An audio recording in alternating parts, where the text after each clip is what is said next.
매년 이맘때면 유럽에는 특별한 시장이 열립니다. 바로 아기 예수 시장이라고도 하고 크리스마스 시장, 대림절 시장이라고 부르기도 합니다. 그림에 보시면 아주 화려한 조명들이 많이 켜져 있는 그런 사람들이 몰려 있는 시장을 보실 수가 있습니다. 이 대림절 시장의 본고장은 독일입니다. 교회가 있는 크고 작은 도시를 막론하고 거의 모든 도시에서 이 대림절 시장이 열리게 된다고 보시면 됩니다. 이 시장에서는 우선 크리스마스에 서로 나누게 될 선물들을 판매하고 있습니다. 그리고 특색 있는 먹거리, 과자나 사탕, 간식거리들을 판매하고 또 비싸지 않으면서 독특하고 정성을 다해 만든 그런 수제품들을 판매하게 됩니다. 대표적으로 호두까기 인형이라든지 인형, 또 이제 천사들, 또 산타클로스, 루돌프 이런 목각 인형들을 판매하고 있습니다. 또 이런 크리스마스 선물들과 함께 크리스마스 트리나 인테리어 장식품들, 그 다음에 여러 가지 화려한 조명들, 이런 것들을 판매하게 됩니다. 대림절 기간에 집안에 켜놓을 대림절 초도 여기서 판매하고 있습니다. 이 대림절 시장은 대체로 대림절이 시작하기 직전인 그러한 직전부터 크리스마스 이브 12월 24일까지 약 한 달 정도 열리게 됩니다. 이 기간 동안에 시장에는 많은 사람들로 북적이고 활기가 넘치게 됩니다. 또 이걸 보기 위해서 각 나라에서 많은 관광객들이 찾아오기도 합니다. 그래서 이 시장은 비록 유럽에서 기독교 신앙이 그 열기가 식어가고 있지만 그럼에도 불구하고 이 시장은 여전히 번성하고 있다라고 이야기합니다. 이처럼 오늘도 유럽에서는 오래전부터 이어온 대림절 전통들이 그대로 이어져 내려오고 있습니다. 그러나 그 전통이 단지 시장에서 경제적인 이유 때문에 유지되고 있다는 것은 안타까운 사실입니다. 대림절의 정신, 또 대림절이 가지고 있는 영적인 소중한 메시지들은 사라지고 그저 이런 형식만 남아있다라는 것입니다. 우리나라도 마찬가지입니다. 기독교가 들어온 지 어느덧 100년이 훌쩍 넘었습니다. 그렇지만 초기에 기독교 정신은 온데간데 없고 크리스마스가 되면 온갖 유흥과 향락의 문화에만 젖어서 진정 주님이 이 땅에 오신 그 의미를 되새기지 못한 채 들뜬 마음으로 이 기간을 그냥 흘려보내곤 합니다. 그러면 대림절의 정신은 무엇일까요? 대림절 신앙의 핵심 메시지는 과연 무엇일까요? 이 대림절이라는 말은 영어의 어드벤트를 번역한 것입니다. 그런데 이 어드벤트라는 이 단어는 라틴어의 어드벤투스에서 온 말입니다. 여기서 어드벤투스라는 이 말의 의미는 도착입니다. 그러니까 대림절이라는 말은 어드벤트라는 원어의 의미로 볼 때 주님 도착, 주님의 도착, 이렇게 번역할 수 있을 것입니다. 여기서 주님의 도착이란 말은 주님께서 곧 도착하신다라는 그런 선포가 될 수 있습니다. 이 선포는 주님께서 곧 도착하실 테니까 잘 준비하고 기다리라, 이런 의미로 해석할 수가 있습니다. 사실 어드벤트라는 말은 주님의 도착이라는 뜻을 가졌다면 도착절이라고 번역했을 것입니다. 그런데 이것을 우리는 기다릴 대자와 임할 임자로 번역을 해서 주님의 오심을 기다리는 절기, 그래서 대림절이라고 번역해서 사용하고 있습니다. 그러니까 서양에서는 어드벤트, 주님께서 곧 오신다라는 선포에 그 초점을 맞췄다라고 한다면 우리는 주님께서 오시니 주님을 기다리라라는 이 뜻에, 이 메시지에 초점을 맞췄다라고 보시면 되겠습니다. 대림절 신앙의 핵심을 가장 잘 표현해주는 말씀이 있습니다. 바로 계시록 22장 20절에 나오는 말씀입니다. 주 예수여 오시옵소서. 원어로는 아람어인 마라나타입니다. 그런데 이 마라나타는 어법상 굉장히 신비로운 점을 가지고 있습니다. 이 단어를 어디에서 끊어서 해석하느냐에 따라서 그 의미가 달라진다는 것입니다. 자, 우선 마란, 아타, 이렇게 중간으로 쪼개서 끊어서 해석하는 것입니다. 이것은 문법상으로 보면 완료형이 됩니다. 과거가 되는 것이죠. 이미 이루어진 사건을 설명하는 것입니다. 그래서 이렇게 해석한다면 마라나타는 주님께서 이미 오셨다라는 그런 의미가 됩니다. 다음으로 마라나와 타를 끊어서 번역하는 것입니다. 자, 이것은 문법상 미래형이 됩니다. 다시 말해서 미래에 이루어질 일을 기대하는 것입니다. 그렇게 해석한다면 마라나타는 주님께서 오실 것이다 라고 이렇게 번역을 할 수가 있습니다. 무엇이 맞다 틀리다가 아니라 결국 이런 문법상의 신비로움은 대림절 신앙의 핵심이 두 가지다라는 것을 우리에게 말씀해 주는 것입니다. 하나는 이미 오신 예수님을 기억하며 감사하고 축하하는 일이고, 다른 하나는 다시 오실 예수님을 소망하며 기다리는 것입니다. 오늘 본문은 이사야 선지자가 바벨론 포로로 고통을 겪고 있는 이스라엘 백성들에게 전해주는 소망과 또 위로가 담긴 그런 예언의 말씀입니다. 물론 대림절과 직접적으로 연관된 내용은 아니지만 대림절 기간에 그리스도인들이 마음속에 깊이 새겨둬야 할 소중한 메시지를 전해주고 있습니다. 따라서 우리는 이 말씀 속에서 대림절 신앙의 핵심 그 두 가지를 발견할 수가 있습니다. 먼저 첫 번째로 이미 오신 주님에 대한 찬양입니다. 우리 본문의 3절과 4절 말씀 이렇게 말씀하고 있습니다. 같이 한번 읽어보겠습니다. 주께서 강림하사 우리가 생각하지 못한 두려운 일을 행하시던 그때에 산들이 주 앞에서 진동하였사오니 주 외에는 자기를 앙망하는 자를 위하여 이런 일을 행한 신을 옛부터 들은 자도 없고 귀로 들은 자도 없고 눈으로 본 자도 없었나이다. 아멘. 이사야 선지자는 지금 바벨론 포로 생활로 고통 중에 있는 이스라엘 백성들에게 위로와 소망의 메시지를 전해주고 있습니다. 장차 하나님께서 우리 가운데 임하셔서 우리를 구원해 주실 것이다 라는 것을 말씀하려는 것입니다. 그런데 그 이전에 먼저 하나님께서 과거의 이스라엘 백성들을 어떻게 구원하셨는지를 그 사실을 다시 말씀해 주고 있습니다. 이 말씀은 이스라엘이 출애굽한 후에 시내 광야에 머물 때에 하나님께서 시내산에 강림하신 사건을 다시금 회상하게 합니다. 이사야 선지자는 그때에 하나님께서 이스라엘 백성들이 생각하지 못한 두려운 일을 행하셨다라고 오늘 고백하고 있습니다. 여기서 생각하지 못하였다라는 것은 어떤 의미입니까? 기대하지 않았다는 것입니다. 즉 이스라엘 백성들은 그들이 전혀 기대하지 않았던 뜻밖의 놀라운 일을 여기서 그것이 눈앞에 일어나는 것을 보게 되었다는 것입니다. 그리고 심히 두려워하지 않을 수가 없었습니다. 하나님께서 시내산에 강림하실 때에 시내산에는 불이 솟았고 연기가 옹기가마에서처럼 피어올랐습니다. 그리고 온 산이 진동하였습니다. 만일 그러한 사건을 그들이 얼마든지 일어날 수 있는 그런 흔한 현상으로 보았다면 그들은 놀라거나 두려워하지 않았을 것입니다.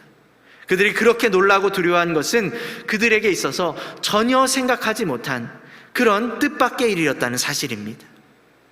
하나님은 이스라엘을 위해서 또한 애굽에 10가지 재앙을 내리셨습니다.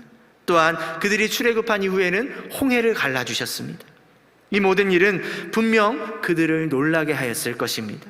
그 일들은 그들이 생전에 듣지도 보지도 못한 그러한 생각지도 못한 일이었기 때문입니다. 그러나 어떻습니까? 하나님의 입장에서 본다면 하나도 놀랄 만한 일이 아니라는 사실입니다. 또한 하나님이 그 권능과 위대하심이 그 다른 신들과는 비교할 수 없음을 오늘 고백하는 말씀입니다. 이것은 장차 임하실 하나님의 놀라운 역사를 믿고 기대하기 전에 이들이 먼저 해야 할 일이 있다는 것을 말씀해 주는 것입니다. 바로 그 일이 무엇입니까? 이스라엘 백성에게 임하셔서 구원의 놀라운 일을 행하신 그 하나님을 기억하는 것입니다. 그리고 그 하나님을 믿고 감사와 찬양을 드리는 것입니다. 이것이 장차 임하실 하나님의 구원의 역사를 기대하는 믿음의 기초가 되기 때문입니다. 대림절의 소망도 마찬가지입니다. 이미 예수님께서는 이 땅에 오셨습니다. 그리고 구원의 놀라운 역사를 우리 가운데 이루어 주셨습니다. 우리가 주님의 이 구원의 역사로 죄 사함을 얻었고 하나님의 거룩한 백성이 되었습니다. 우리가 대림절에 먼저 이 사실을 믿음으로 고백하면서 감사하는, 찬양하는 주의 자녀들이 되어야 할 줄로 믿습니다. 이로써 다시 오실 주님의 약속을 믿고 우리가 기다릴 수 있기 때문입니다. 여러분, 도교라는 종교가 있습니다. 들어보셨죠? 중국의 후한 시대에 장도릉이라는 사람이 도를 깨달은 뒤에 세운 중국의 토착 종교 중에 하나입니다. 당시에 이 장도릉은 노자를 교주로 삼고 초기 도교의 틀을 잡게 됩니다. 그러나 이때 아직 도교는 하나의 종교라기보다는 민간 신앙에 불과했습니다. 그러다가 3, 4세기경에 불교의 영향을 받아서 비로소 하나의 완전한 종교로 그 틀을 갖추고 자리매김을 하게 됩니다. 이 도교에서는 최고의 신으로 옥황상제라고도 하는 원시천존을 섬깁니다. 이 원시천존은 최고의 신으로서 온 우주를 만물을 창조하셨고 오늘 우리가 드리는 이 기도, 그 소원을 들어준다라고 그들은 생각을 했습니다.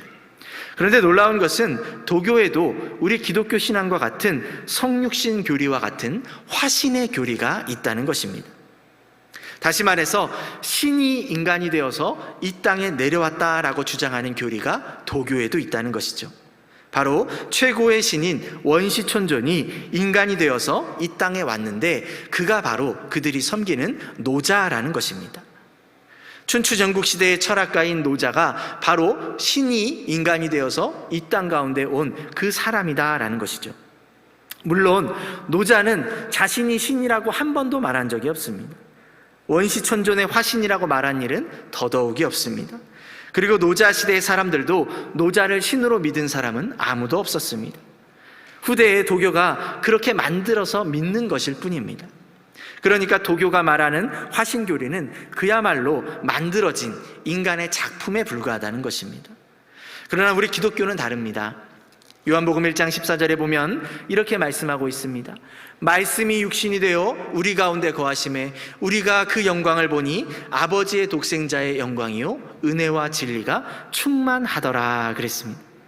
하나님이 인간이 되셔서 우리 가운데 거하셨다는 것입니다. 그분이 예수시고 우리가 그분 안에서 영광을 보았고 은혜와 진리를 체험하게 되었다는 사실입니다. 실제로 성경 안에는 수많은 사람들이 예수님을 만났고 자신의 믿음으로 이렇게 고백하게 됩니다. 주는 그리스도시요 살아계신 하나님의 아들이십니다. 나의 주님이시요 나의 하나님이십니다 라고 이렇게 고백하는 것입니다. 그뿐만 아닙니다. 예수님께서 부활승천하신 뒤에 초대교회 시절부터 오늘까지 정말 셀 수 없는 수많은 그리스도인들이 성령의 역사로 또 영적으로 예수님을 만나고 체험하고 마음에 모셔드리는 놀라운 역사가 일어났습니다. 그리고 그들은 변화된 새로운 삶을 살게 되었습니다. 이들이 예수님을 만나서 변화된 이야기를 하나씩 노래한 찬양이 있습니다. 바로 찬송가 289장입니다. 우리 1절을 함께 불러보겠습니다.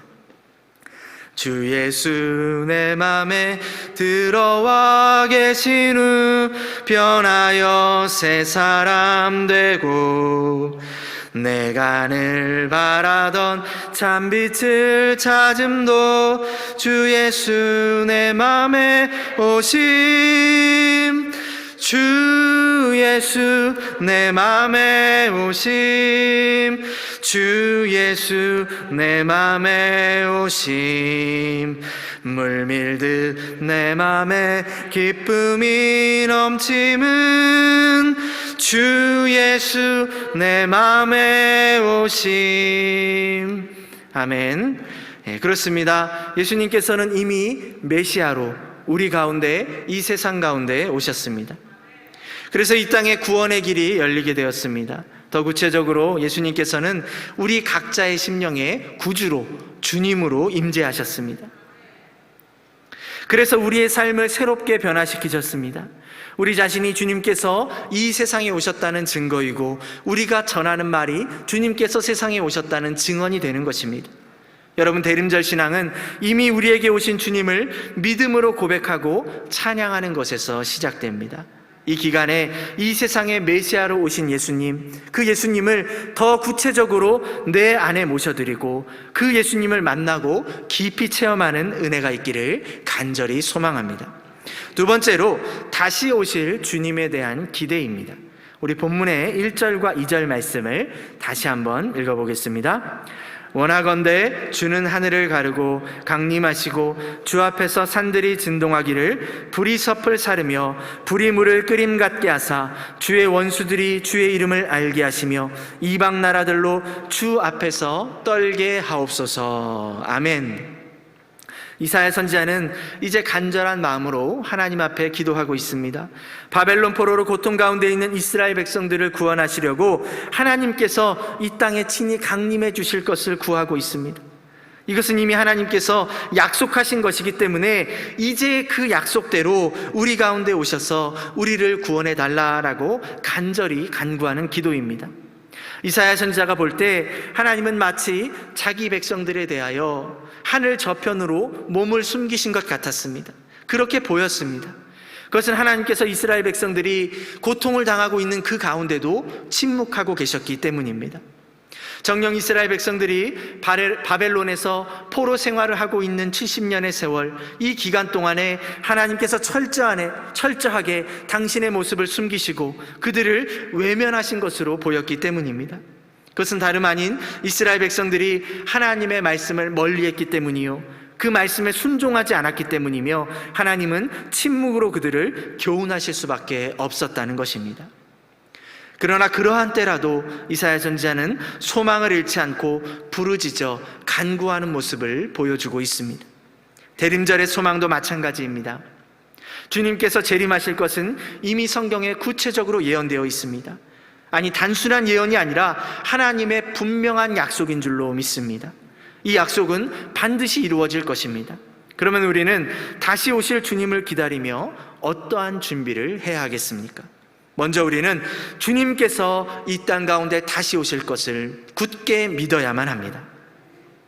요한복음 14장 1절에서 3절 말씀을 같이 한번 읽어보겠습니다. 너희는 마음에 근심하지 말라. 하나님을 믿으니 또 나를 믿으라. 내 아버지 집에 거할 곳이 많도다. 그렇지 않으면 너희에게 일렀으리라.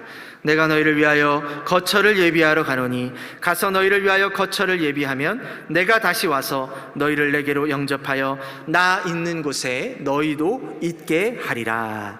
아멘. 주님께서 우리 가운데 친히 오시겠다라고 약속하신 말씀입니다.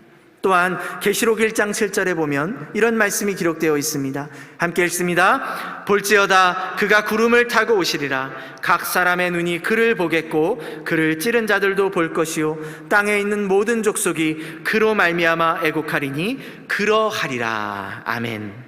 사도 요한이 주님의 재림에 대해서 예언하고 있는 말씀입니다.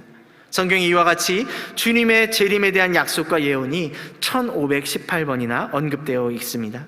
또한 예수님께서 초림으로 메시아로 오실 것을 예언한 것이 456회 나옵니다. 이 약속이 예수님께서 오심으로 그대로 지켜지고 이루어졌습니다. 이제 예수님의 재림에 대한 예언은 이보다 3배가 더 많습니다. 그렇기 때문에 이 약속의 말씀 반드시 이루어지게 될 줄로 믿습니다. 우리는 이 말씀을 믿어야만 합니다. 주님의 재림이 오랜 세월 지연되고 있기 때문에 많은 사람들이 믿지 못합니다. 그리고 믿는다고 해도 먼 미래에나 일어날 것이고 내가 살아가는 동안에, 내가 살아있는 동안에는 나와 관계없는 일이라고 생각하고 있습니다. 심지어는 나와 아무 상관이 없다라고 그저 아무렇지 않게 살아가는 사람들도 있습니다. 기원후 313년 2월에 서방의 콘스탄티누스 1세가 동방의 리키니우스와 합의한 밀라노 칙령이 있습니다.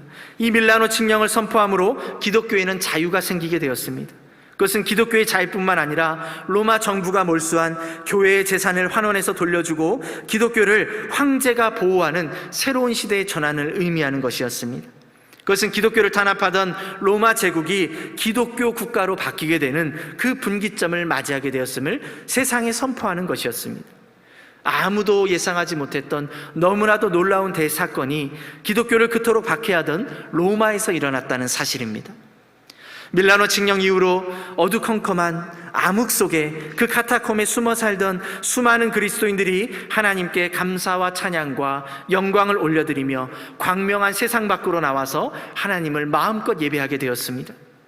포악한 네로 황제 이후로 약 250년간 계속되었던 기독교의 박해가 하나님의 은혜로 막을 내리는 은혜와 기적의 해였다라는 것입니다. 아무리 핍박과 고통이 심해도 하나님의 때는 반드시 열리게 되어 있습니다. 카타콤에 숨어서 은밀하게 신앙을 지키며 살아가던 그들이 나누던 그 인사말이 있습니다. 바로 마라나타입니다. 일반적으로 초대교회 시절 성도들은 만나면 샬롬이라고 평안하십시오라는 인사를 나누었습니다. 그러나 그들이 박해를 피해서 카타콤으로 숨어들면서 그 인사가 바뀌게 되었습니다. 마라나타, 주 예수여 오시옵소서. 이 믿음을 가지고, 재림신앙을 가지고 그들은 하루하루 힘겨운 삶을 살아갔던 것입니다. 오늘 우리는 어떻습니까? 박해가 없는 시절을 살아가면서 너무 안일하고 나태한 신앙생활을 하고 있지는 않은지 우리 삶을 돌아보며 깊이 반성하게 됩니다. 이처럼 우리는 주님께서 다시 오실 것을 굳게 믿어야만 합니다. 박해가 없는 시절, 모든 것이 평안한 시절, 재림신앙을 결코 잃어버려서는 안 될 것입니다. 다음으로 우리는 주님께서 오실 때까지 잘 준비해야 합니다. 누가복음 21장 34절에서 36절에 보면 이렇게 기록하고 있습니다. 우리 같이 읽어보겠습니다. 너희는 스스로 조심하라. 그렇지 않으면 방탕함과 술취함과 생활이 마음이 둔하여지고 뜻밖의 그날에 덫과 같이 너희에게 임하리라. 이 날은 온 지구상에 거하는 모든 사람에게 임하리라. 이러므로 너희는 장차 올 이 모든 일을 능히 피하고 인자 앞에 서도록 항상 기도하며 깨어 있으라 하시니라. 아멘. 여러분, 미래는 준비된 자들의 것이다 라는 말이 있습니다. 즉, 준비된 만큼의 미래의 영광이 주어진다는 것입니다. 그래서 사람들은 각종 시험을 앞두고 그 시험을 열심히 준비합니다. 또한 결혼을 할 때에도 결혼을 앞둔 예비신랑 신부들은 결혼에 필요한 각종 준비는 물론 결혼 생활에 필요한 것도 일일이 체크해가며 다 준비를 하고 있습니다. 뿐만 아니라 그 이후 출산을 앞두면 임산부들은 출산 준비와 함께 새로 태어날 아기를 위해서 각종 육아용품, 출산용품을 준비하느라 여념이 없습니다. 그뿐입니까? 이처럼 모든 것을 준비하며 살아가는 인간은 심지어 죽을 때조차 준비를 하고 죽습니다. 요즘은 어떻습니까? 미리 상조회사에 가입을 해둡니다. 또 자신이 묻힐 묘자리나 혹은 들어가게 될 납골 땅을 미리 알아보고 계약하는 사람들도 적지 않다는 것입니다. 그러나 여러분, 주님의 재림을 준비하는 일은 의외로 간단합니다. 예물을 준비할 필요가 없습니다. 또 주님을 맞이할 어떤 이벤트나 축하 잔치를 준비할 필요도 없습니다. 다만 주님을 맞이할 마음의 준비만 잘 하면 됩니다. 무엇보다도 우리의 마음이 둔해지지 않게 해야 합니다. 방탕한 삶을 살거나 생활의 염려가 우리의 마음을 둔하게 만든다는 것입니다. 이렇게 마음이 둔해지면 영적으로 졸게 됩니다. 신랑을 맞으러 나갔던 5 처녀가 졸다가 그 신랑을 맞이하지 못한 것처럼 이런 사람들은 주님의 재림을 맞이할 수가 없다는 것입니다. 대신 우리가 영적으로 깨어 있어야만 합니다. 이 세속주의의 물결에, 이 거센 세상 속에서 우리는 영적으로 깨어 있기 위해 기도해야 합니다. 쉬지 말고 기도하라 말씀하신 이유가 바로 여기에 있는 것입니다. 우리가 기도를 쉬면 마음이 둔해지고 영적으로 졸게 됩니다. 그래서 늘 기도에 힘쓰며 우리의 영이 깨어있게 해야만 합니다. 이것이 바로 주님 오심을 준비하는 성도들의 자세인 줄로 믿습니다. 사랑하는 성도 여러분, 우리는 벌써 2022년 대림절 4번째 주일을 맞이하고 있습니다. 이제 성탄절이 한 주 앞으로 다가왔습니다. 이 기간 동안에 우선 우리는 육신을 입고 이 땅에 오신 주님의 은혜에 감사하며 찬양하는 자들이 되어야 할 줄로 믿습니다. 그리고 재림하실 주님을 맞을 준비를 잘 해야만 합니다. 늘 기도하고 더욱 힘써 기도하면서 우리의 영이 깨어 있어야만 합니다. 그래서 마라나타, 주 예수여 오시옵소서라는 신앙으로 소망 가운데 주님을 맞이해야 될 줄로 믿습니다. 이것이 바로 오신 주님을 기뻐하고 찬양하며 오실 주님을 맞기 위해 믿음으로 준비하는 참된 성도들의 자세인 줄로 믿습니다. 이와 같이 잘 준비하는 오늘 여러분 모두가 되시기를 주님의 이름으로 축원합니다.